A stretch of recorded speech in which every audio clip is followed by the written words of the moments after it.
Hey there, guess what? This show would not be possible were it not for our fantastic supporters over at patreon.com. And don't forget, you too can support the show by heading over to patreon.com/roadie free radio. And for as low as $1 a month, you can help keep this show rolling. What's happening, roadies? This is Nate Barr. This is Robert Compton. What's happening, roadies?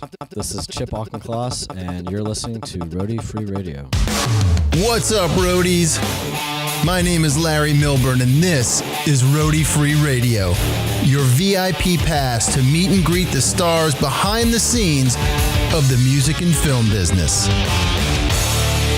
right, what's happening, roadies? Welcome to episode 121 of Roadie Free Radio. This is your host, Larry Milburn, coming at you from a warmer climate in Northwest Connecticut. What's going on? Excited for today's show. How's everybody doing? Thank you for stopping by. If it's your first time, if you're a repeat customer here at Roadie Free Radio, you know I love you and you know I love to have you. Right off the bat, we're going to kick this out with some birthday love. We got Kevin Doogie Dugan, Dennis Orinbikoff, Jeff Slate, and Bob Kelleher. Happy birthday to all of you gentlemen. If I missed anybody, I apologize. I do the best I can. You know how it goes. Listen, did your team win last night? You a Patriots fan? You a Rams fan? How'd it go?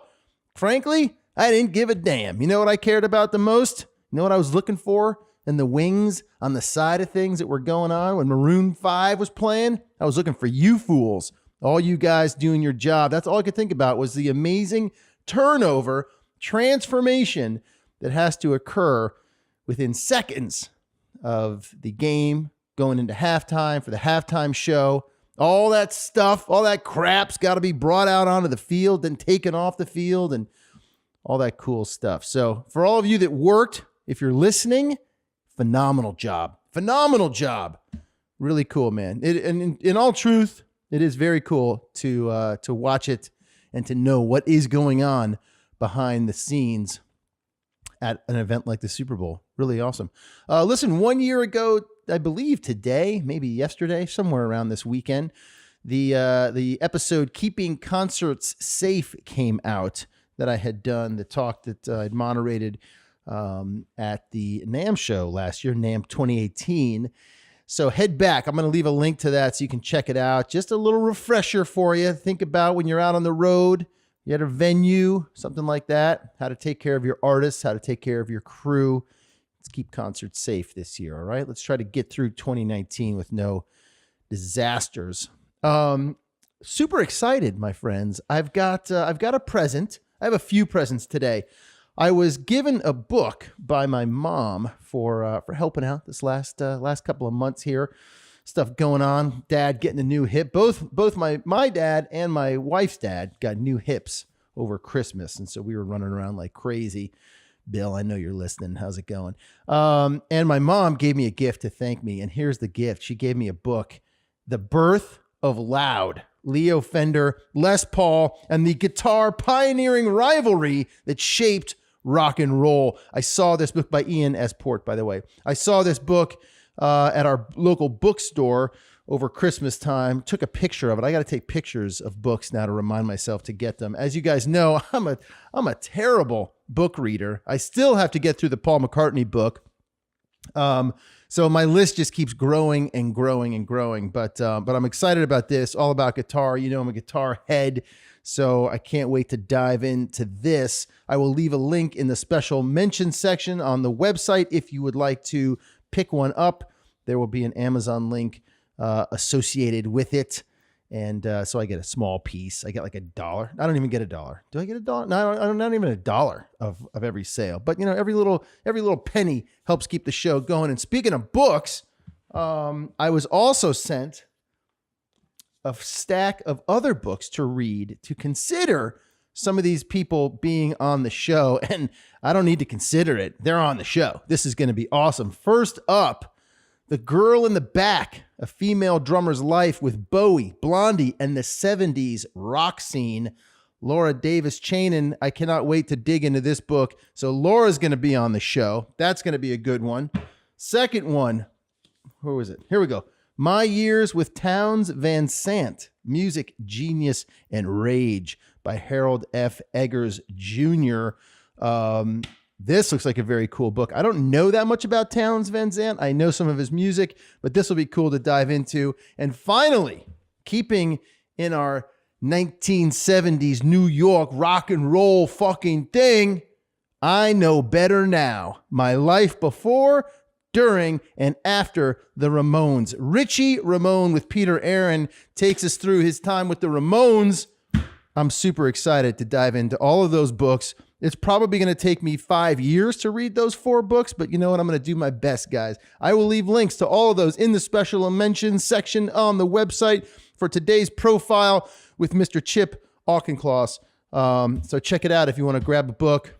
It helps me out a little bit, and hey, you can read along with me. Take notes for me. Give me the cliff notes so I know what I'm talking about. Are you guys watching anything on Netflix? Let me tell you a show that I started watching last weekend, and I've already finished the first 2 seasons. The Last Kingdom. If you are at all a Game of Thrones fan, which I haven't even watched that whole thing, by the way, but if you are a Game of Thrones fan, if you like medieval stuff, if you like learning about England and the Danes and the Saxons and all that kind of stuff, man, The Last Kingdom is killer. I've just been totally enraptured with this show, and I'm flying through. It's only 3 seasons right now, 4 seasons coming out maybe later this year or end of the year. I'm not even sure. I don't even know. I'm just like into the show, watching that. Did I even tell you who today's guest was? It's Chip Auchincloss, Backline Tech monitor engineer, Chip Auchincloss. We're going to get to him in just a second. Here we go, because today's episode is sponsored by Stage Hands Clothing. Based in Chicago, man. This husband and wife team, by the way, based in Chicago. I hope they're still around because it was freaking cold in Chicago. Anyway, these guys have created the one-stop shop for backstage professionals who are always working hard behind the scenes and count on high-quality, durable workwear. They carry everything from men's and women's apparel and plenty of super cool gear to keep you ready for the next task. Use the code ROADIE to get yourself 20% off your entire order. That's Roadie. Get yourself 20% off. You got to look good. You got to look good. You got to look stealth. You got to be a ninja when you're working. And they honestly, they do have some very cool, all sorts of stuff, gear, everything. They sent me a sweatshirt. It's super comfortable. It's actually more comfortable than my Roadie Free Radio sweatshirt. So I might have to do a little something with them. All right. Today's guest. This is a great one. Sometimes they just come at you. Chip Auchincloss, Richard Chip Auchincloss. So I found Chip, I think he was suggested to me on Facebook a while back, 4 or 5 months ago. And my stepfather's last name is Auchincloss. I took his middle name, Milburn. Anyway, he's stepdad, last name Auchincloss. This is a crazy old Scottish family. It's got many, many layers and many, many members, and it goes way, way back. There is a Jackie Onassis connection people always ask us about. I don't even know what that one looks like. Anyway, I saw Chip's name, and then I saw that he was a roadie. And I thought, well, just by virtue of the fact that he's an Auchincloss and a roadie, he's coming on the show, because he's like a fifth step cousin or something. I don't even know how it breaks down in the family tree. But so I called him up, we chatted, and we nailed this interview. He's a great dude. We had a great time. He's been around a while. Monitors, backline tech, guitar tech, stage manager, production manager, been on the road. He's been out with the Dirty Projectors, Silversun Pickups, the new Pornographers, the new Pornographers, the Monkeys, spent some time with the Monkeys, the Head and the Heart, the brand new Heavies, Childish Gambino. Guy's been around, man. Soul Live, Psychedelic Furs. When he's not on the road, you can find him over at Sony Hall in New York City doing front of house, monitors, stage teching. And he's getting anxious, wants to get back out there. We chat about that. We chat about a lot of good stuff. So I hope you enjoy today's episode. We are also sponsored, for those of you that are on the road and you got to take care of your hands, we're sponsored by giggear.com, makers of the award-winning gig gloves and the newly released two-hand touch. Gig gloves are the best way to protect your most valuable asset on any gig, job, or show. Your hands, man. When you're wearing gig gloves, there's practically no task that you can't do with your gloves on, keeping you safer and more efficient. And for all of you front of house or monitor engineers out there, the two-hand touch is an efficient, ergonomic solution that eliminates all of the problems of having to hold an iPad or a tablet by putting it right where production pros need it to be, directly in front of them. Head over there. That's gig-gear.com. Use the code ROADIE. You'll get 15% off your entire order over there. That's gig-gear.com. Use the code ROADIE. Get yourself 15% off. Listen, once again, I hope you had a fantastic Super Bowl. I hope you were safe wherever you were. And here we go. Let's dig deep.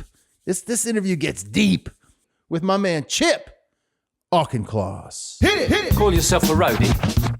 Call yourself a roadie. Call yourself a roadie. So, dude, crazy to find you. Right. I mean, the chances of finding basically a cousin, I guess, was Somewhere down the line. I mean, there's only so many of us, so right. You know, we're all tied in one way or another. And that you work in the industry on this side of it. Right. I was like, well, you clearly have to be on the show. Yeah, it's just. I mean, it's pretty random. It is pretty random. Yeah. I mean, not that there's a huge criteria to be on the show. Right. Basically, you know. Right. Yeah. If you say hello, you can get on the show. Yeah. Yeah. It's, you know, it's So you're doing the local gig now. Yeah, been kind of home off the road since I haven't been out since the summer, and just doing local work, doing local venue work, and just freelance sound company stuff and corporate AV, and yeah, I haven't been home this long in years. Yeah. So you itching to get out? yes. To those listening. Yeah. You know, I mean, if the situation's right, it's Yeah. also kind of come down to, you know, if I'm going to be on the road, you know, a lot of things kind of got to fall into place. And, Yeah. you know, quality of life and all that jazz. So. What variations on Auchinclosses have you gotten on the road? Jeez. Everything. Everything. People pause you know, before I mean, they say it. You know, the next one you hear, it's like, yeah, all right, yeah, you know, this, you know, you're not the first, you're not the last. Oh boy. Auchincloss. Oh yeah, that was I got that one recently at a doctor's office, and I was just like, really? I mean, you're just learning it over it, you know. Yeah. Yeah, the phonetics don't really cross over too well to people. So, yeah, I mean, everything along the lines. Yeah. It's funny. So George Auchincloss is my stepdad. Right. And when I was like 18, we were playing golf, which is a big Auchincloss thing to do. And he said, you know, I've never had a son, and you've been my son for the last 10 or whatever, I don't know, 10 years, let's say. And I'd like to adopt you if you want to do it. And I just didn't know what that mean and everything. Right. But the more so I didn't really give him an answer. And the more I sort of just sat with it, you know, into my 20s and stuff, I was like, yeah, but then everybody's going to fuck up my last name. Well, that's what my You know? That's what my dad told my stepmom. I think, you know, right after they proposed or whatever. He's like, so just so you know, just now be ready for a lifetime of your last name being butchered and mispronounced. Yeah. It's last name being butchered, and are you related to Jackie O? Oh, yeah. Right? I've gotten that so many times. Or like even when I lived in Minnesota, I was like, what? And, you know, it's just, I mean, we've just never really cared about that. I mean, it has no bearing on us. And sure, it's like related somewhere down the lines, but, you know, had no really impact on our couldn't even tell you what the connection is right. at this point. But I mean, I remember, I think like, so it was her stepfather who had the name, and I think he was probably a cousin of my grandfather. And outside of that, I was like, who knows? So wait, what did we figure out real quick? We figured out that your grandfather was cousins and roommates with my step-grandfather? Maybe. Okay. I can't remember. Okay. I don't even know if that was you that told me that, or that was my stepdad maybe who gave me that piece of it. Yeah. But crazy stuff anyway. So, somewhere along the lines it ties in, and it's always kind of wild. Yeah, absolutely. So, all right, name stuff aside. Sure. Let's get down to the real stuff why we're here. Right. Let's talk road life. Let's talk which is very different from the name stuff. Yeah, there are not many Auchinclosses in the touring world. No. Yeah. You wanted to run from the Blue Blazers like I did. Yeah, pretty much. Although I have one in my closet. You gotta have one, just in case. Well, yeah, I have family stuff. Right. Exactly. I got to wear it on Monday. That's right. Oh, that's right, on Monday. You're right. You're going home. You gotta look like. Yeah. So it's interesting, dude. Looking at your resume, it looks like you kind of kicked everything off around 2004, 2006, and came kind of right out of the gate. Yeah, like 2004 is when I got my first, real, professional work. I mean, I started when 2002 was learning at a studio and stuff, but then didn't really get things fully off the ground until like 2004 when I started at BB King's Blues Club, and then everything just went off from there. Right. And it just went quick. It went crazy. Yeah. I mean, I even like the lucky. first 3 bands were Soul Live, Psychedelic Furs, Regina Spektor. Pretty awesome, man. Yeah. I mean, it was right out of the gate, and I mean, I wanted to get on the road right away. So 2005, I started on the road, and then it just all took off. What was the sort of moment that got you to Soul Live? That got you the Soul Live gig? I'm working at BB King's. Yeah, like someone likes what I did. My buddy of mine who had he kind of brought me along, and he got me my first few starts. He got me into the club, and we were doing a lot of work together. And he was tour managing for them, and he knew I was itching to get on the road, and I wanted to get going. And he convinced him to take me out, and I was green as all get out. And, I didn't know shit. But, so, he kind of gave me a shot, and it was definitely trial by fire. And it just kind of worked out, and then just kind of went from there. I mean, I probably learned more from that first tour than I,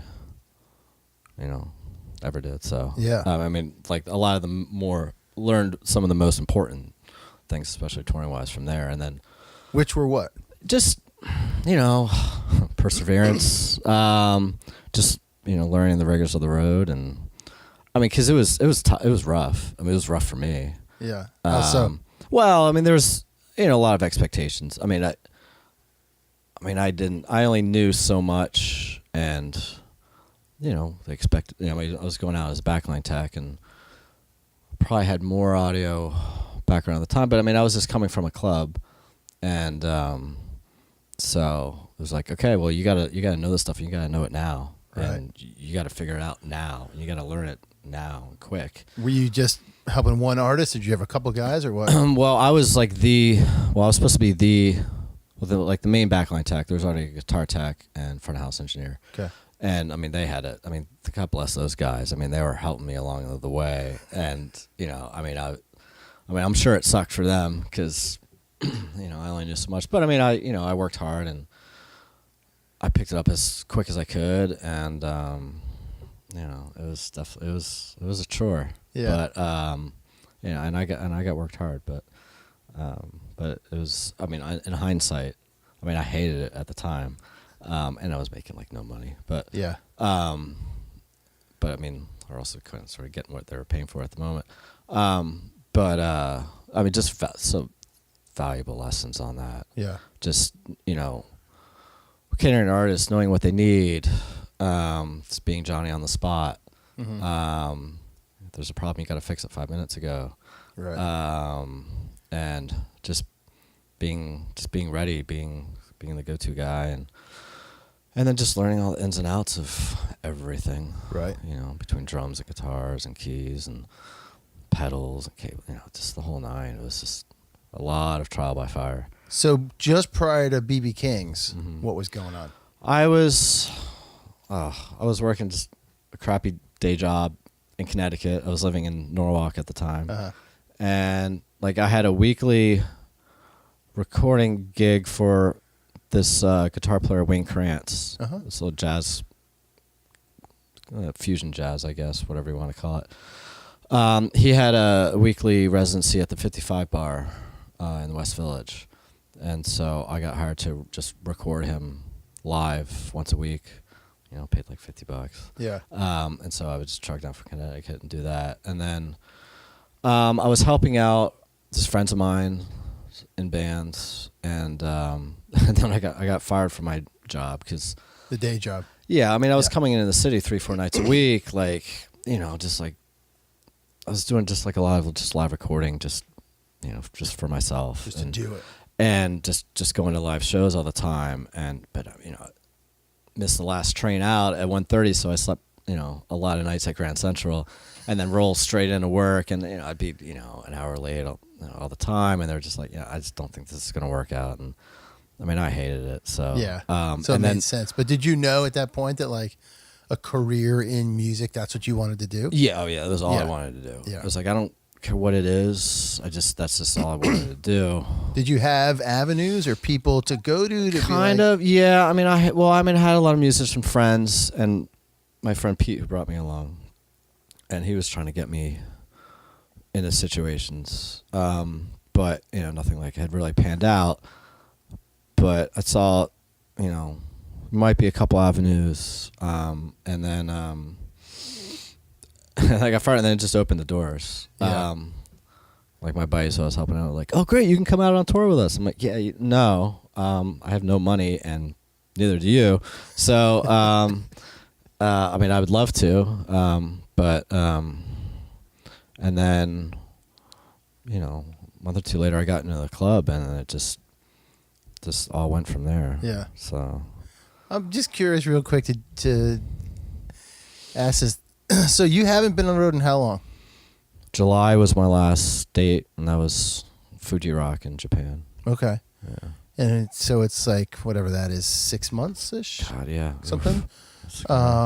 Is it hard for people that like, if you got a call tomorrow and it's like, hey dude, we're going out next week. I mean, obviously your shit's packed, you're ready to go. Right. At a moment's notice. Sure. Is it hard to all of a sudden get back into the rhythm if they were like, it's going to be a 2-month tour?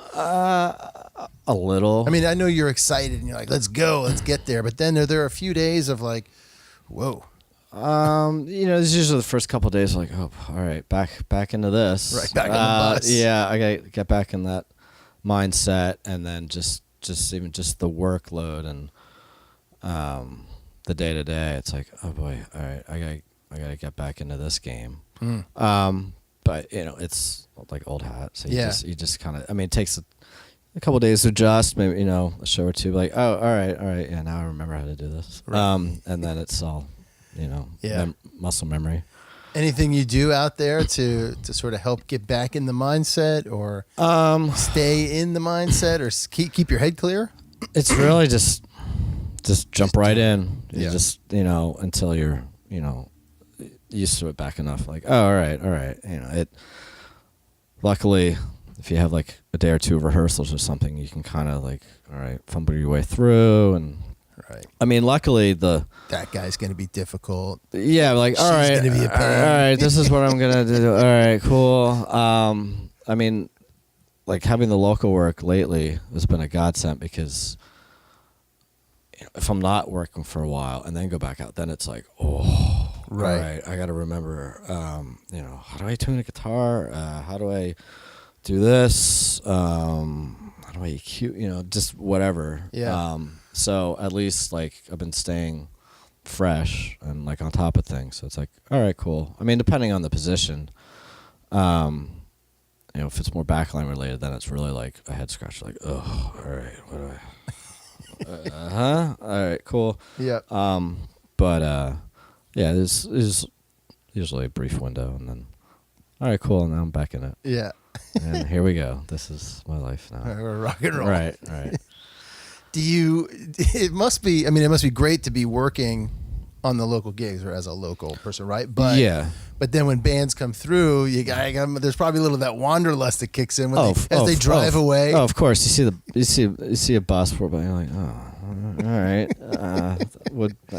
Hey, look, that's not our bus. Right. Might be kind of nice, and then you get back out there for a while, and you're like, oh, what am I doing? Yeah. But I bet it also must be an awesome, because I know that like, traveling tech, let's call it, or traveling roadie world compared to the local hire world, two different things. Oh, yeah. And there's interfacing, right. And communication that goes on. But it must be helpful for you also because you know both sides of it. Anybody who knows both sides of it, right? So when you go out now and you've got to hire or interface with people. Totally. Yeah, I mean, it helps in both areas, whether like when I'm doing local work, it's like, yeah, I know what you guys are doing. Are dealing with. Like I know where you're at, so yeah, I'm going to try to make your job as easy as possible. Right. And then when I'm out, dealing with local crew, it's like, well, I know what you guys are dealing with, so I'm not going to come in here and be, that touring asshole guy. Right. And let's make our job as easy as possible today. So it definitely is helpful on both ends. So you grew up in Minnesota or in Pittsburgh? No, I grew up in Philly. In Philly, okay. And then I moved out to Minnesota right after high school. Lived there for like 7 years. Okay. And then moved back east like 2000. And then was in Connecticut for a few years. And then I've been in New York now for like 14. Got it. Yeah. So in Philly, was the music thing, is that where it sort of started for you? I guess kind of. I mean, I've always had a pull to it. It's always been a part of my life one way or another. And then I think when I moved back east, I was trying to kind of figure out what to do. And college wasn't really working out. And so I was like, well, why don't I try this? And then it's like, all right, well, let's make it happen and try to do everything imaginable, try to make that happen. Yeah. And what'd you study in college, or what would you start to study? I was doing like English, journalism, communications. Okay. Was there music stuff going on that you plugged into? Not too much. I mean, I was always just going to shows and seeing music all the time. Yeah. So I always gravitated to it, and just spent a lot of time just involved with it. So it's kind of like, well, I just do that. Yeah. And then it all just exploded. Yeah. So absolutely it did. So I'm curious, like Backline, sort of one thing, setting up the gear, right. knowing what the artist wants, right. all that kind of stuff. But monitor world, routing, all that deal. How'd you start learning that? Well, that's happened pretty damn quick too. Yeah, I mean, when I started working at BB King's, that's where I really started to learn the audio end of it. Because I mean, I had been doing some Backline previous, like with just helping out friends' bands and stuff. Had like a little bit of a vibe on it, but then like BB's was great because it was. I mean, everything for me was just on the job training, which I mean it still is to this day. It always is. Yeah. But I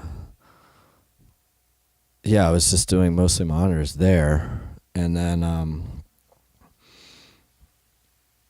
then I just kind of just stuck with it. And why that over front of house? I don't know. I was just doing more of it, and then I was doing smaller front of house gigs, like along the lines. But I don't know. I just sort of just fell into it. Yeah. And then I kept getting monitor gigs and kept getting them and kept getting them, and then it was like, all right, well, I want to have this down and just honed. Maybe before I go or to the other side, or just I don't know, which I think definitely was helpful. I think being better at monitors makes you a better front of house engineer. Yeah. But yeah, I don't know. It's just the way it went. Yeah. And I just kept getting monitor offers after offers, and it's like, all right, cool. Well, I'm staying employed doing that. So and then I just stuck with it, and I just wanted to be as like good as I could with it. So I think that was kind of part of why I just stuck with it. And then, then it just stayed. And then it got to the point where it's like, well, I would kind of almost rather try to please 8 people on stage than like myself out front. Right. Because it's, I don't know, it's tough. Yeah. But in these first few bands from, Andy DeFranco, Los Lonely Boys, you also hit some, I didn't catch that till just now. So, okay, because the band on here that stuck out to me at this particular time, when you were with them, was The Head and the Heart. Yeah. Because you were with them July 12th to January 2013. So that means you missed, or did you miss the Coachella 2013? Yes. Well, because I was filling in for a friend of mine on that. Okay. So I only did like a tour and a half. Okay. So, yeah, because I haven't done Coachella since like 2011. Okay. So, yeah. Because my wife and I went to that. That was like our last hurrah before we got married and kids and everything. Oh, cool. But I know that for them, like for that band, that was like they were rising. Yeah. And so I'm just curious, like what that's like to be on the inside. Well, it was weird. I mean, because especially because you're filling in, so like you're there, but you're not there. Right. And at that time, they were really just skyrocketing. I mean, and, they were in the trenches, so really only not that long, and then all of a sudden they got this huge push, and and then they've got their album in Starbucks and all this stuff, and just doing great. Actually, no, I'm sorry. What I just remembered too was it could have been 11 or maybe 12. Oh, 12, however you say that. I did go to that Coachella when they played one of the side stages. Oh, okay. And then we went, I think, the next year, and that's when they were one of the headliners. Oh yeah. I mean, it was nuts, it was pretty man. quick for them. Yeah. So it's got to be crazy to be in there, huh? Yeah. I mean, it's sort of just interesting to see like a band like that's path and that kind of trajectory, and it happens, I think, more and more these days where bands aren't spending as much time in the van and in the trenches, and they get a quick push and then they get the skip steps and but which I mean is great for them, right? So it's sort of weird now to see like bands go that route. It's like, wow, all right, cool. I mean that was quick, right? But yeah, it was great for them. And their music was great, and Rivers and Roads. Yeah, it was great music to listen to every night, and there was really nice people. I mean, I imagine too, when that's going, as I've talked to people, there's like not only is the artist, they're going through a whole different type of a thing, right? But as a collective group, you're all doing the collective hang on, right? Because tours are getting extended and gigs are getting bigger all of a sudden and all that kind of stuff. And levels of production are jumping, and right. It's like, whoa. Learning curves are happening like almost every day. Yeah, and for everyone, and especially for them, and that's a big. It's a big curve for them. And then, they were, I mean, I think they had only been on ears for a little while, like when I came in. And so like, and then like, then you start bringing consoles out and this and that. And, it's cool to see that. Yeah. So in keeping with that sort of a thing, right, where you've got an artist who's on a jump like that, right? Because I imagine that I know that jump was happening before you got there, before you subbed in. Well, I mean, and with Regina Spektor too, especially that was happening as we were on tour, right? Like they were, what would turn into just underplays happen. Like, okay, well, we got to move this venue. We gotta go to bigger spots, and that first tour was, it's like daily. Yeah, and we were just witnessing like, oh my God, she's getting some traction, right? And this is like going to turn into a thing. Was that one where you were subbing, or no? You were with her for 3 years. Like 2 years and change. Yeah. So yeah, I mean, I was the guy on that, and then and then that was just, it's still just like going and going, blowing up. You're like, wow. Yeah. And Los Lonely Boys. That was it looks like a short one, but that was still brief. I had had to pull myself off the road because I did a couple one-offs with them, and I flew down to Texas to do the first show with them, and my ears got all messed up from flying. And then, which turned into like my left side just being totally like closed up. Wow.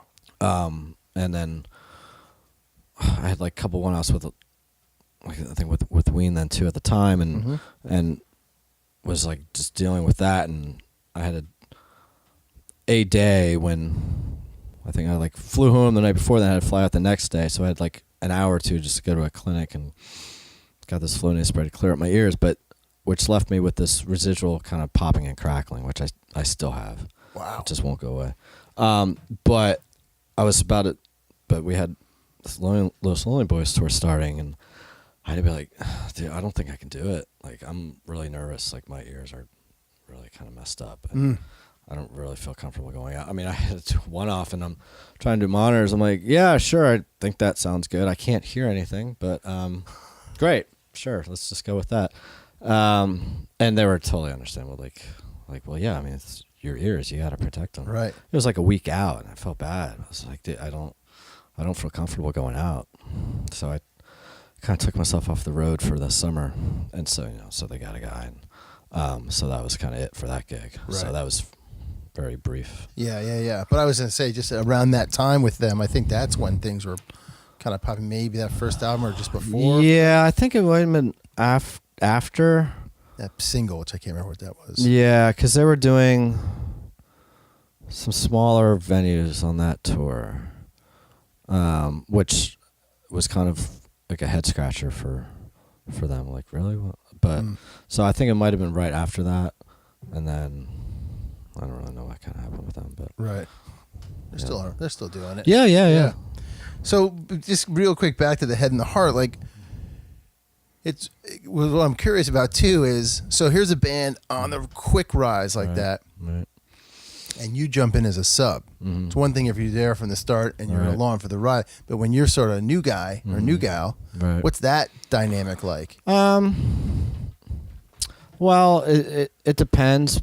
I mean, especially with monitors, you got to build trust. Right. Well, that's the biggest thing, and especially if they've had someone who's, they've just got that trust locked in with, and kind of a certain like expectation with. Yeah. So sometimes it's big shoes to fill, and so you kind of have to establish it quick. Yeah. And make it look like you know what you're doing, and being able to cater to people right off the bat and make happen what they want happen. Yeah. So, does it get scary, like when it starts getting bigger quickly like that, where you're like, you're doing clubs and all of a sudden you're at Red Rocks and you're like, fuck, I don't know what the fuck I'm doing out here? Or no? Not really. No.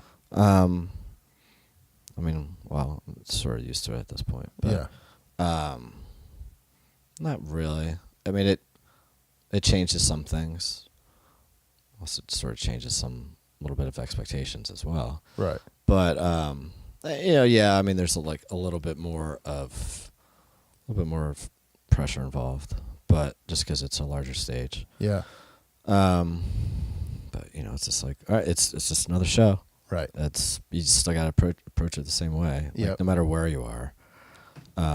Whether you're at Rough Trade or you're at the Garden, it's the same thing. Yeah. You just got to approach it.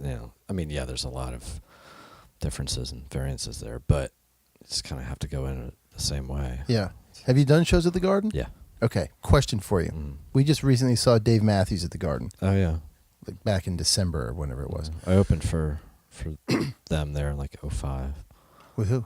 Soul Life. Oh, nice. Yeah, we did a few days opening for them. Oh, cool. And the Stones. Nice. Yeah. What's it like doing the Garden? It depends. It's. And I have a more specific question, but I'll get to that one. Well, it depends on what you're doing. Depends on the level of production you're bringing in or your role in it.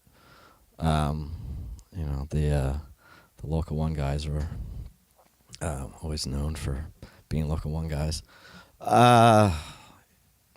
Forklifting everything up the ramps and this and that, and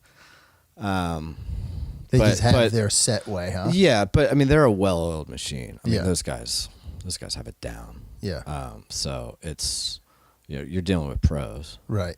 for the most part. Yeah, sure, it can be a little intimidating. Like, it's the garden. Yeah. But then it feels like it's like a privilege. Like, I'm at the garden. It's pretty awesome. So that's pretty cool. Yeah. But yeah, then you do it enough times. Like, all right, back of the garden. So I mean, I've been there, in different kind of levels of capacity. Like, I mean, I did a sound company gig there in the fall. It was like a comedy gig, and so we were just like flying, 6 hangs of PA in a little circular stage, and like that was it. One mic. Right. And we weren't rolling in there with 20 trucks and the whole night. So, but it's cool. Yeah. It's you definitely feel like you're at the garden. So when we saw Dave there in December, we were sitting off to the side where Monitor World is, Right. up in seats, so you could sort of see down Right. on top of that person and then the stage and everything. Like I said, stage left. Right.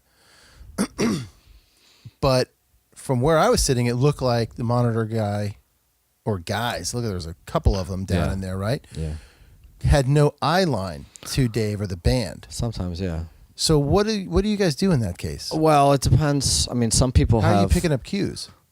I mean, or like when you're U2 and you have Everyone's under the stage. 4 to 5 monitor consoles under the stage, and you have video screens, and you have to look at the video screens and look for cues and stuff like that. Right. Also, sometimes it's kind of, I don't want to say set and forget it, but it's, I mean, I think with that well-oiled of a machine, they don't maybe have to necessarily be as locked in with eye contact. I mean, you're like with Dave Matthews, you're kind of off the deck, you're on the ground. You can look up and still have some sight lines and eye contact. It also depends on what you're doing. Like if you have a console per musician, then you're sort of just waiting on that one person to tell you something. Or if you're, A/B desking and one's looking after the primary and then the second one's looking after the rest of the band. Right. There's that too. Okay. I mean, some people will use video monitors and kind of look for cues like that. So then there's like a separate video, separate cameras, let's say just for that? Yeah, I mean, I've only kind of seen that a couple times. I mean, I don't know that as in and out. I'm sure there's a lot more to it than I even know of. Right. But, I know like that is a method. And what exactly goes into that, I don't know. But I've heard. I mean, I've seen some people come in to places with that sort of setup, and they're looking to their artists for like a shift of an arm and a little bit of this, a little bit of that, so that they're not like looking directly. Hey, I need this. Right. It's a lot more subtle. The more pro it gets, but I know that's a method. Yeah. Damn. Yeah. That's crazy. Yeah. I also noticed that, I don't know why we're going off on Dave Matthews here, but I noticed that his tech and I guess Tim Reynolds' tech was sort of right on the other side of the drummer. Like it just almost seemed like right there. Yeah. As opposed to being a little bit further tucked away, but kind of out. Yeah, it's weird. I mean, or you'll see a drum tech sitting right behind the drum kit. Yeah. But sometimes like you gotta be, because if something goes out, you gotta get it. You gotta get on it. You have to have it fixed 5 minutes ago. Right, especially with Carter's drum kit. There's a lot going on. Yeah, or like I mean, at that level, Yeah. there's no room for error. Yeah. So you've got to get it fixed quick. Yeah. So you got to be Johnny on the spot. And Right. You kind of have to be like right there. Yeah. So. Damn, man. So after Philly, you come back, you do the Connecticut thing, and you get this bump to go to BB's, and then you get out on the road. And then picking up some of these other off-tour gigs, these were just spots that you started to come in, like the Brooklyn Bowl and Right. you Sound and Rocks Off and stuff. That was just like, Yeah. you'd come in and find a gig for a bit and then head back out. Yeah, like Webster Hall was great because I was there for like 10 years. And it was awesome because I mean the majority of us were touring guys, so Right. you know our boss was just awesome and would always, you know, do kind of like a monthly availability. Okay, who's around, who's not, you know, and if someone is home, he would always make sure to try to, you know, pump them in there somehow, Yeah. get them a couple gigs or what have you. So it's always good about spreading the work around. And you know, a couple places have always kind of been like that. But you know, they're not always like that. So Right. I mean, I lost my BB's gig because of touring. So Wow. because you know they want people And look around. what happened to them. Yeah. Yeah. Right. Right. Yeah. Now I'm back working with the ownership again. But yeah, I mean, because you know venues want guys who are going to be there, and Yeah. so they can't always be like, well, I don't know if you're going to be gone for a couple months. Like, you know, I got to get somebody, and you might lose your spot. So that's always something that you know you kind of got to worry about. Like, Yeah. you may not have that work when you get back, so you got to kind of plan ahead and hopefully have something else. And, Yeah. you know, you never know. Do you do stuff in the off time? Like go over to Digico, take a class or things like that? Do you try to, you know, stay up with technology or just learn new technology? A bit. I mean, not as much as I should. Mhm. And sometimes it's hard just to kind of get into places and do that. So, and plus for me too, it's just like unless I'm like actually out there like really doing it, you know, like I could go take a class on something cool, but then you know I may not touch that console for like 6 months. So it's Right. like then it's like, well, I don't remember anything. Yeah.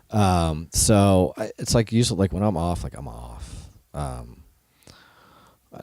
don't know. I try to kind of make a good separation. I mean, I just sort of need a break from that Yeah. world and Yeah. try to have a semblance of maybe a life outside of that. So like if I'm not working, I don't know, I'm just doing like photography or what have you. Yeah. I'm pretty kind of far removed from the game when I'm not working. Yeah. I was going to say, do you do stuff like that also when you're out on the road? You take a walk, do you get away from the venue? Yeah, I try to because then it's like that's your life. Yeah.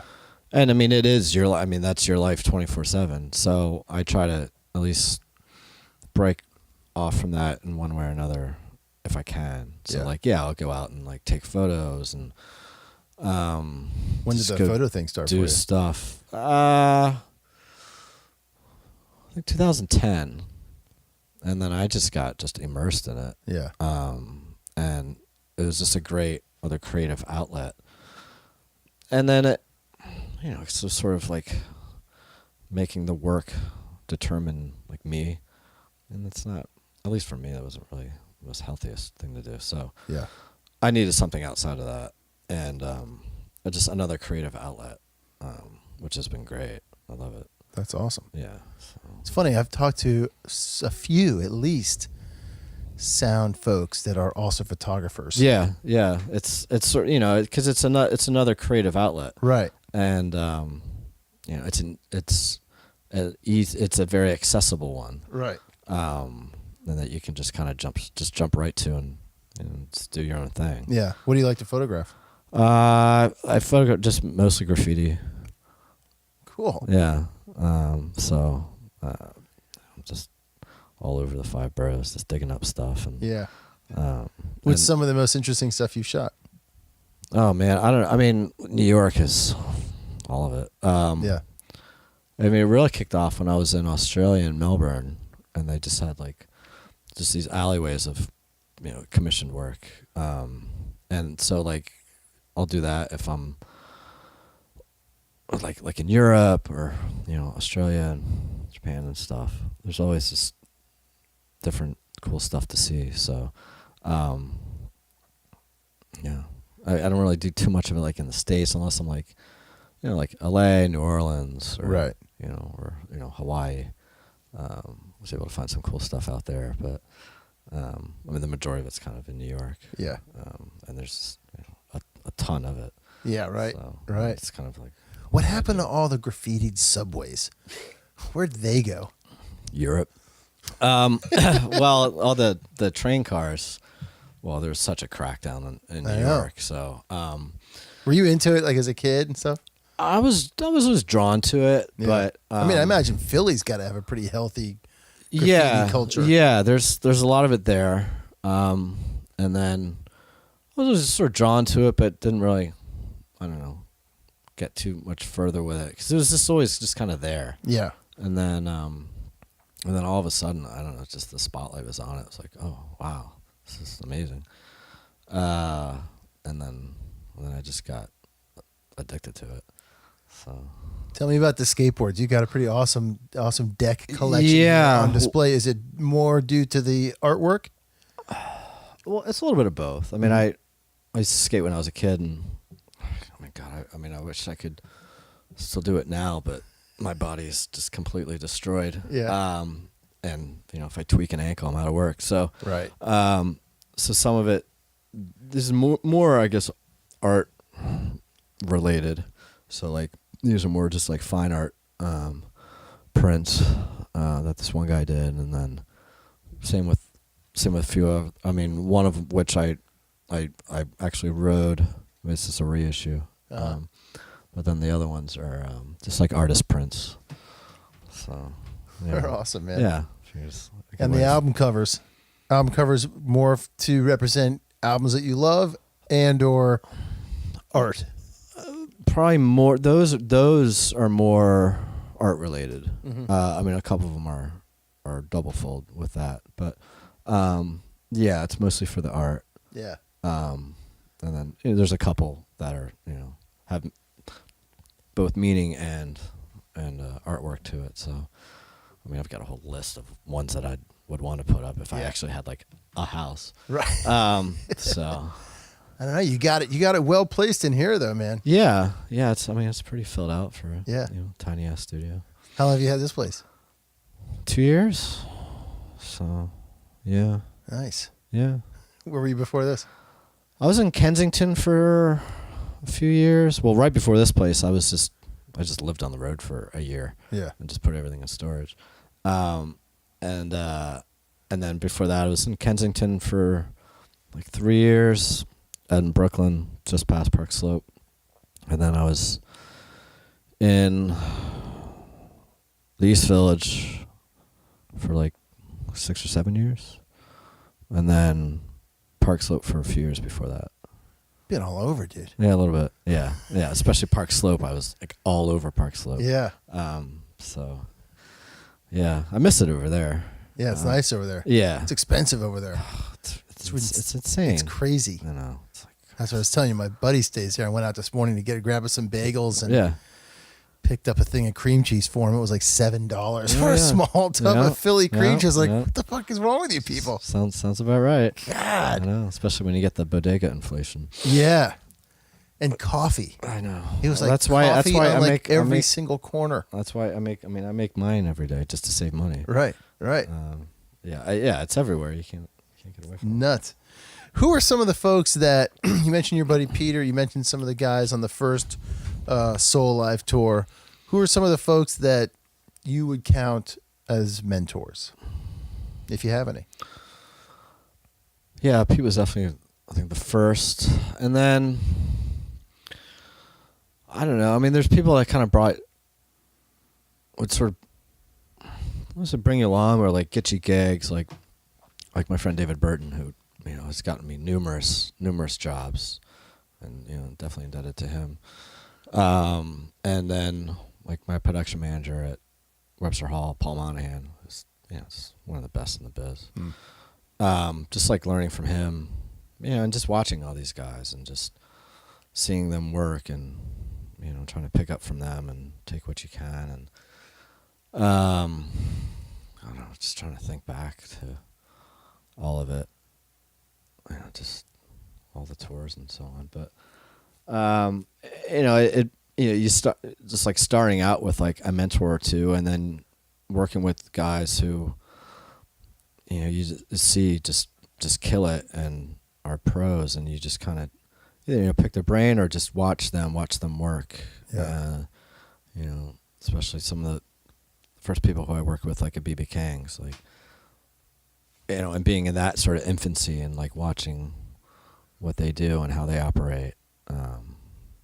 It just trying to absorb and just being a sponge. And Yeah. yeah, and then like, you know, people who try to just get you more jobs. I guess it kind of goes from mentor to sort of like that kind of thing where, you know, people just try to bring you along and Yeah. take you along the way. Was it a surprise? Was it a negotiation within your family, you know, in terms of expectations of where your family wanted you to go or do whatever, and you were like, no, I'm going to go on the road, and what the fuck does that mean? No, I mean, there was never really like, we expect you to do this, that, and the other thing. Yeah. I mean, I think they kind of saw that I was sort of carving out like my own path, just from how I had been going through the years. Yeah. And I mean, of course, when I got started on this, they're just like, you sure about that? Like, my stepmom talks about it a lot. How, like, you know, when at first they were very skeptical about it. You know, I was like, can you help me out with my rent and this and that? And then, you know, and then things just started to happen. Yeah. And then, so she brings it up a lot because, you know, they're proud of me and where I'm at and what I've done. And she's like, you know, and then all of a sudden you're trucking off to Europe and, you know, and like, and then you've like made something out of it for yourself and like, you know, worked hard to like get there and go through a lot of crap, like just in order to get there. So, for them, it's like, as long as, you know, I'm making money and surviving, then great. Right. You know, if you're able to, you know, do it and carve out a living, then that's amazing. So let's just chat about that for a second, because I'm just curious too about, like, as any creative person or an independent contractor, right? You just kind of go into it blindly out of the passion that you love doing it, right? I did it when I wanted to be an actor, and then on from there to filmmaking and all that stuff. And you know, when you are young and you want to go work with a band, or you are in a band and you're just like going, you never think about, oh man, these last 2 months were awesome, and now I'm home for 3 months and I haven't worked, or whatever it is. But then you've got 10, 15, 20 years under your belt of doing this stuff. So were you conscious along the way? I mean, again, you had some awesome runs with some great bands. You're still doing it. Were you conscious along the way of like, hey, I need to be a little bit smarter about like saving the money now so I can do this? You know, just like learning sort of how to mine the lifestyle. Yeah, I mean, definitely learned that early on. Because I imagine, sorry to cut you off again. Yeah, no. But I imagine there, for every one of you who was smart about it, there's 50 other guys and gals that have no fucking clue. And, you know, they end up wherever. Right. Well, you know, it's like this time of year it's the off season. And so, yeah, you have to prepare yourself for potentially no work between, you know, January through March or April, or, you know, it can even go longer. I mean, the last couple years have been slower touring wise for me. So it's like, now it's like a whole different thing. Like, okay, now I have to either approach that differently or think ahead more. So like, I can't always expect to be like, okay, spring comes, boom, I'm out. No, not always. You know? Right. They could maybe not happen until the summer. Right. So, yeah, so just keeping things a lot tighter. And it's like you always kind of got to think ahead. Right. I mean, whether it's with working or off the road and at home, yeah, you have to plan for the best and expect the worst. Right. So, yeah, it's always a little nerve-wracking. I mean, which is kind of why I've been wanting to get in with like larger sound companies who will just kind of just keep you out touring. Right. Because, you know, the freelance lifestyle gets a little old, and lack of security, and you know, not knowing what's going to come and how it's going to come and so on. But that just, some of it just comes with time. Yep. And it's not always the same thing. Like, you may not have any work from January to March, or you'll start a tour in January and be out, and you never know. So you can't. It's like you can't plan on anything. You can't expect anything because it could always just be different. Yep. Which is why I would like to kind of have that a little bit more solid. Sure. You think there are resources? I'm just thinking about this right now. Like, are there resources out there for? I know there's Tour Smart, which I haven't read. I'd like to read that book. I have. Do you have it? I did. I think it might have been destroyed in storage, but I used to have it. I'd like to check that book out. Yeah. But are there resources? I know there's like Touring Guide for Musicians, and there's Donald Pressman's book for musicians, the music industry, whatever. But are there resources out there? I mean, it seems so fragmented and splintered that the only resources are like asking the buddy on tour, like, "Hey, dude, how do you do this?" Well, that's kind of really the best way to do it. Yeah. I mean, because every situation is different, and there's no like one situation. This is what you're gonna expect. This is how your life is gonna be, and you know it can change geographically. It depends on where you are. Which is kind of why like I'm scared to leave New York, because at least like there's always something here work wise, in many different avenues. Sure. So it's like, well, I'll at least stay here where like I know like if I can't be on the road, then there's going to be different lines of work. Yeah, but if you're in like Nebraska, what are you going to do? Right. It might be like a club. So it all depends on like where you are, and then like the level you're at. Because there's some guys who will never, don't have to worry about it as much. Depends on how dialed in you are. Yeah. And then there's guys who have been doing it for 30 years, and then be like, "Whoops, I have no work. What am I gonna do?" Yeah. So it's just, the best resource is just the people who do it. Yeah. And then you kind of take from them and be like, all right, try to apply it to your situation, because everybody's situation is different too. And also, whether you're single or married, have kids, then that's a whole different level of planning and expectations and having to map things out. Sure.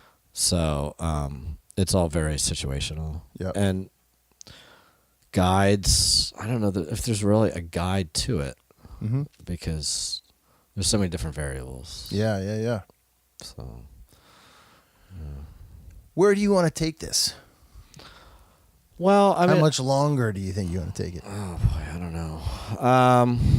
Now, I guess trying to like wanting to just take it further with like just levels of production and larger gigs and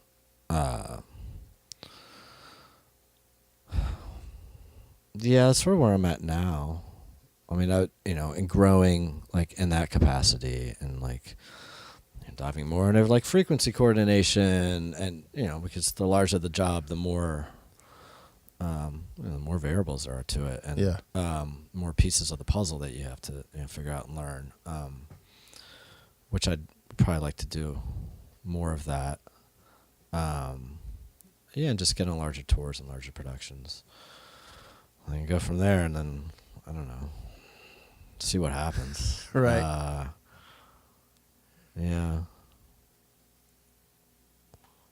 It's kind of all I can sort of think about with that right now. Yeah. It's like not really so much I don't have an end game yet. If I did, well, things would be a lot different. Well, I think your answer pretty much, in terms of just growing, bigger level of production and stuff like that, and those challenges, right? Yeah, being challenged, continuing to be challenged, right? Yeah, which is always good because you get too comfortable at a certain level, and it's like meh. So I'd kind of like to do a bit more of that, but we'll see how it happens. And the technology is just always constantly changing, especially at Sony Hall, which is like really wild technology-wise. Is it? Yeah, like they have this like immersive soundscape thing, with front of house and with consoles, and so there's always and the consoles just keep turning out, and having to be up on that game. So there's always something more to learn there. Yeah. And just getting more proficient on other consoles. And then from there, I don't know, kind of just see where things go. Yeah. 3 tips for the new roadie. Stay in school. I don't know. Well, okay, there's audio school or not? Well, stay in college. Right, but I mean, what do you think about audio school? Go? Well, it depends. There's pros and cons to it. I think you can learn a lot from it. But at the end of the day, you come out and you have the same amount of field experience as the guy who's never done anything before. Right. And I mean, that's what people look for. So, yeah, you can be super technologically savvy and so on. Like, you see a lot of kids these days. But it's like, well, cool. Can you EQ a kick drum? Like, it's like, and then it just comes down to semantics and just a matter of just doing. And it's, troubleshooting. Like, I wish these schools would just have like a troubleshooting class. Yeah. Like, these are the situations you're going to encounter. No, fix it, Yep. Figure something out and figure it out right now. Yeah. It's funny you say that because when I started editing, started on Final Cut Pro years ago, whatever it was, 2005. And I basically downloaded, they had a free version you could do for a while until I bought the studio, and then I bought it and basically spent like a year or 2 years just teaching myself the system, how to do it. Right. And the one class I took was at this place called Moviola in Hollywood. And it was a troubleshooting. It was troubleshooting for Final Cut Pro. Yeah, that's like the most valuable skill you could have. It was amazing. Yeah. And the funniest part was for that, every thing that, every issue, they had all these different things to try. And the end game was always quit, restart. Right. Quit, yeah. restart, Yeah. Clear the cache, Yeah. restart. What happens when this crashes? Yeah. Yeah. Yeah, because, I mean, that's because one of the most valuable skills out there is just like perseverance, resilience, and being resourceful. So if like you don't have those qualities already, like, it's going to be tough. Because that's what a lot of it is out there. So you have to be able to do all those things, and and some of those can be learned. But there's a lot of things that you just can't teach. And like just instinct. Yeah. And those things have to be learned with experience and, just gained just by doing it. So, you're not going to learn that in school, and, and some kids come out of school. It's like, okay, great. You've done this and that. Can you wrap a cable? So it's more practical application. Yeah, of the life. Yeah, because I mean, in school you'll learn. You can learn a lot of ins and outs. Whether, I mean, also it kind of depends on the schooling and what you're learning, what you're doing. But at the same time, you still have to have that practical, hands-on knowledge that you'll only get by doing it. Yep. So you hear about all these programs now, and even people going into like, degrees in like production or what have you. I'm like, what is that? What? Okay. I don't know. It's just kind of mind blowing. But I don't know if I want to say it's just like a waste of money, but to do a 4-year program like that, I don't know, when it's like, all right, cool. Well, they're just going to throw you into the shop anyway. So if that's what you want to do, you're going to start at the bottom. That if you're cool with doing that, then great.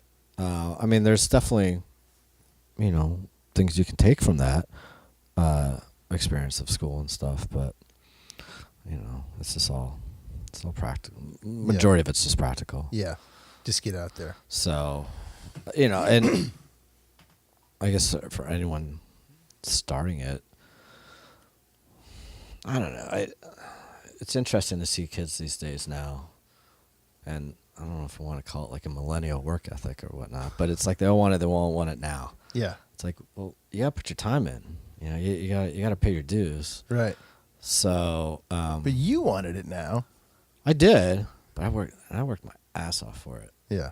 And and you have to. So maybe that's the difference, because I agree with you. Yeah, I see like, that. There's very much like I want it now, but I don't want to do the work for it right now. I just want like yeah, they just want it to magically come up. It's like, well, no, someone's gonna want you to have 5 years minimum touring experience. Like, so, okay, you went out for 2 weeks, cool. It's not enough. Right. And patience, like that's just the biggest thing, because it's not always going to happen right away. And you'll want to get to like this level, but you have to wait and put time in. Earn it. You have to earn it. You do. And I've been working with a lot of like kind of younger guys lately these days, and you just kind of see it and you're like, and I think it's different now. Just with the current state of affairs, like, just with social media and everything, everybody expects everything instant. Everyone wants instant gratification, everything to happen right now. And no, you gotta earn it. Right. You've gotta put the time in. But I don't know. There's also another side where people are sort of allowing that to happen, and just throwing kids out there and be like, here, because we don't want to pay for X, Y, and Z, and well, we can get a kid who can do it. It's like, okay, but you're gonna get what you pay for. Right. So. Sorry. Yeah. Time of year. Well, and just also knowing that you don't know shit. Right. I mean, I still feel like that sometimes. Like, I'm sure. And you have. I mean, there's times where you have to.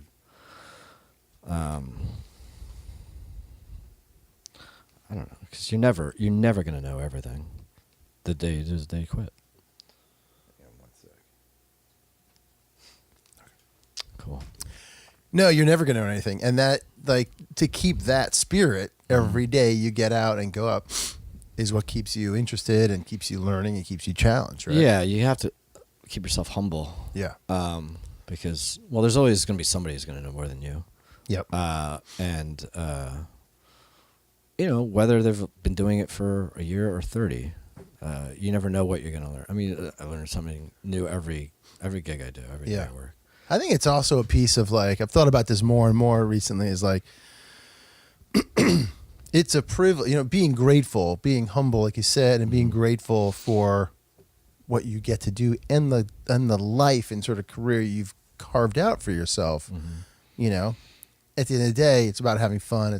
We're not saving lives. Right. But so being grateful that you're there in the first place and enjoying where you're at. Yeah, like it could be a lot worse. You could be sitting in a cubicle 9 to 5. Right. And maybe that's your thing, folks. Right. And hey, if that's for you, that's awesome. Yeah. But yeah, it's not for me. Right.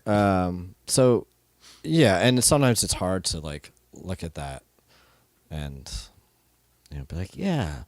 When other days it's like, no, this sucks.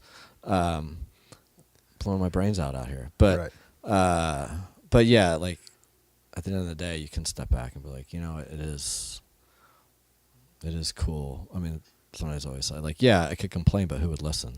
Yeah, because other people have no idea. Right. Because they're right there alongside you. Right? People think it's all, glamorous and this and that. Like, yeah, you get to travel all over the place. Yeah, but I don't have any knees left. My back's shot because of being in a fucking airplane for 30 hours. But there are silver linings there that it's not too bad. No. At the end of the day, it's pretty cool. Yeah. There's a lot worse things you could be doing. And I think, whether you're recording or in the live environment or whatever it is, or if you're a local person, particularly with music, but obviously also with, filmmaking or something, or photography, it's those moments, right? It's those moments that the whole venue has together when an artist is hitting or finding something new for the first time, Right. or connecting for the first time, or Right. you're all riding that wave together, and you get done. Right. You're like, that was a fucking Right. amazing show. Right. Or like we pulled that off. Right. Like that happened. Nothing broke. Right. Like win, worked. score. Yeah. No, nobody died. There's that too. Yeah. Right. Cool. Terrible show, but we're alive. Yeah. Nobody died today. That was a plus.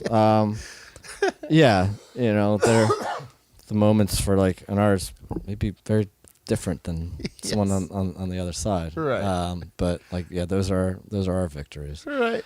Yeah. I got through it. I didn't kill anybody today. Right. Or I didn't kill anybody. Yeah. Or like, you know, that went smooth. Yeah. Or I And, didn't. nothing went wrong. Nothing happened. Like that's good. That's a victory. That's oh man, knocked it out of the park. Right. Super Bowl Cool. time. Cool. No feedback. Awesome. Yeah, right. No one's breathing down my neck. Yeah. Yeah. Yeah. So those Awesome. sorts of things. Well, I think on that end, where everybody lives, on that note, that's where we should end it. Yeah. Yeah. Live through this. We survived the podcast. Yeah. Yeah. Oof. I know, it's tough. Treachery Yeah. on this show. Yeah. Listen, dude, I can't thank you enough. Oh, my pleasure. It's Thanks for good having times. me. Good times. Good to meet you finally. Yeah, I like that. All right, another one down. Chip Auchincloss, thank you so much, my man. Hope to catch up with you in the future. Guys, next week, episode 122, I've got sound genius all the way from the Bay Area. Miss Erica Rust is on the show. During the week, you can follow us at Twitter, Facebook, Instagram, SoundCloud, iTunes, Google Podcasts, YouTube, and Spotify, all as Roadie Free Radio. Check out the website, roadiefreeradio.com. Send me a note because you know I want to hear from you. That's info@roadiefreeradio.com. And guys, in the meantime, you all be safe out there.